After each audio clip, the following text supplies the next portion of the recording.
My wife told me she wasn't ready for children, and I respected that. I never pushed, never argued. I waited, assuming the right time would eventually come.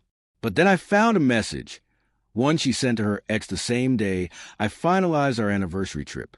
It said, "I never wanted his children. I wanted yours." I didn't confront her. I didn't say a word. That was 3 weeks ago. Today, she got a letter from immigration, and my phone lit up with 42 missed calls. I wasn't looking for an excuse to walk away. In fact, I was trying to bridge the distance between us.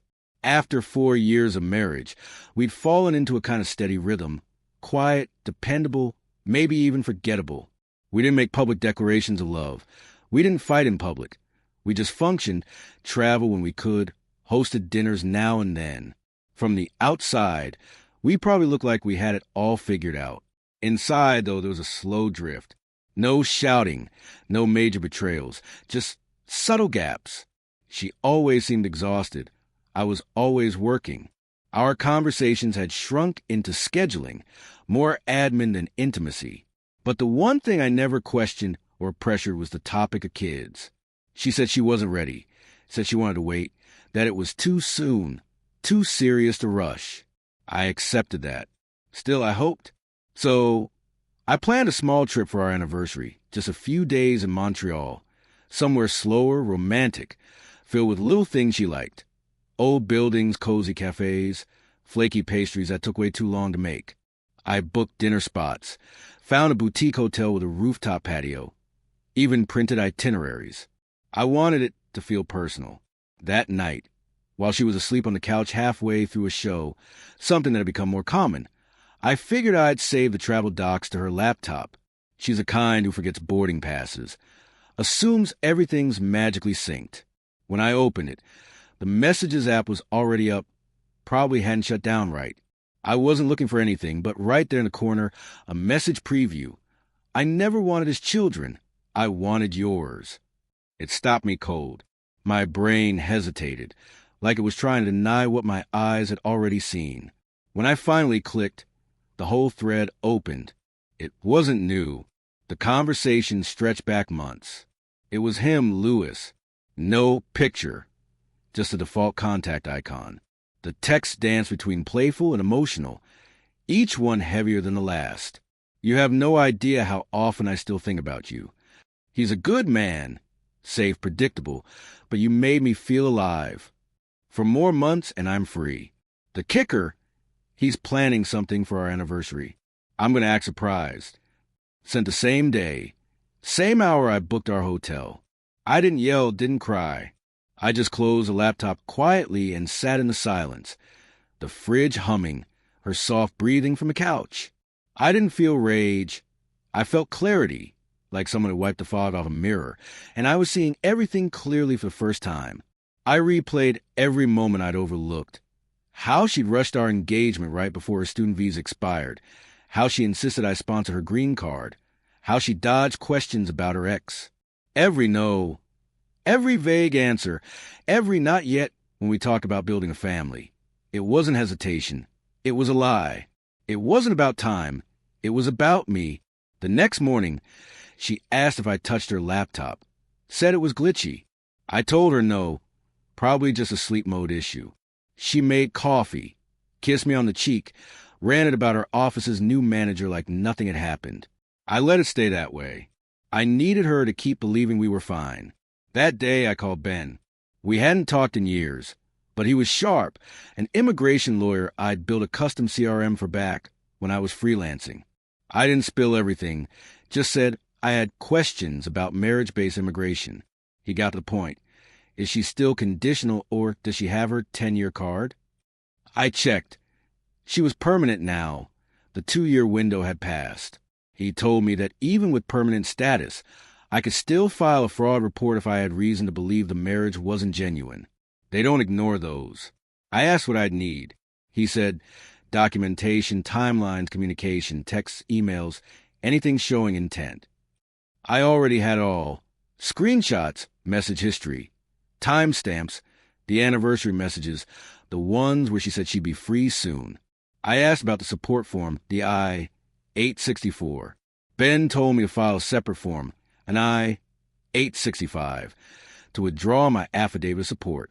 It wouldn't erase the past obligation, but it would notify the government I was no longer backing her and suspected fraud.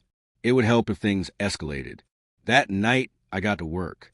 I backed up every message, took screenshots, downloaded logs when I booked the trip, grabbed photos, emails, even old texts from when we were filing her paperwork, the ones where she thanked me for helping her chase her dreams here. By midnight, I had a folder on my desktop, Ariana I-865 evidence packet. She still thought we were going to Montreal. The next week was about prep, logistics. It wasn't hard. You learn a lot working contracts, how to cover yourself, how to build a paper trail, how quietly cut ties while keeping things looking normal. I never thought I'd use those skills on my own wife. Ariana didn't suspect a thing. She was thrilled about the Montreal trip, gushing over it like she hadn't just texted another man saying she wanted to have his children. She even left a post-it note on my desk one morning. "You're too good to me," it read. She wasn't wrong. The first thing I did was file my I-865, the withdrawal of sponsorship. You can't just erase an affidavit of support I-864. But this notifies immigration that I no longer intend to financially support her. Legally, you're still tied to that commitment until her status changes. But this was my line in the sand. I attached a cover letter detailing our marriage timeline, screenshots of her messages to Lewis, highlighting how they lined up with key immigration dates, our wedding, her green card application, her casual remarks about waiting out the marriage. I outlined how she kept her relationship with Lewis secret while using our legal bond to secure status. My lawyer Ben reviewed it all. No name-calling, no drama, just facts, dates, documentation. Then I began separating our lives. First financially. We had a shared checking account we rarely use except for trips. I cataloged every transaction, moved my share to a new solo account, and closed our joint card. I printed and filed everything. Next came credit and identity protection. I froze my credit with Equifax, Experian, and TransUnion. Not paranoia, just precaution. She had access to too much. If things started crumbling, I couldn't afford to be her emergency fund. I also removed her as an authorized user for my Amex and Chase cards. No alerts were sent, just quiet removal. One day, the cards would simply stop working. Then insurance and assets. She was on my work health insurance. So I filed for her removal during the allowable window, citing a change in domestic circumstances. The car she drove? Technically mine. I re-registered it in my name and swapped keys while she was out at brunch. I left her with a rental, clean and registered. Nothing aggressive, just no longer mine. Every move came with proof. Quiet, documented, final. Meanwhile, she was still planning our anniversary getaway. She even brought up trying for kids soon, said she was warming up to the idea. I nearly laughed. I didn't. I just said, "Let's talk after the trip." She smiled, kissed me, and turned back to her show. But by then, it was already over. Before I left, I logged into our USS portal and added a sworn statement. I believe the marriage had been entered into in bad faith for the purpose of obtaining immigration benefits. I uploaded the evidence packet, flagged it for fraud review, and hit submit. Then I packed a bag and booked a short-term rental across town. She was asleep when I left. I didn't take the suitcase she'd packed for me. I left it by the door with a Montreal ticket in the front pocket. She could still go, just not with me. Saturday morning, the day we were meant to leave, she called 7 times between 8 and 9 a.m. I let the phone ring, face down beside my coffee in the rental's kitchen. Her voicemail shifted from light to panicked. "Are you running late? Turn into where are you? Turn into this isn't funny." The last one was just silence, then a whisper, "Please call me." I didn't. My wedding ring sat on the kitchen counter at home. No note, no suitcase missing, no dramatic goodbye, just absence. By noon, she was messaging mutual friends. By 3 p.m., one texted me directly.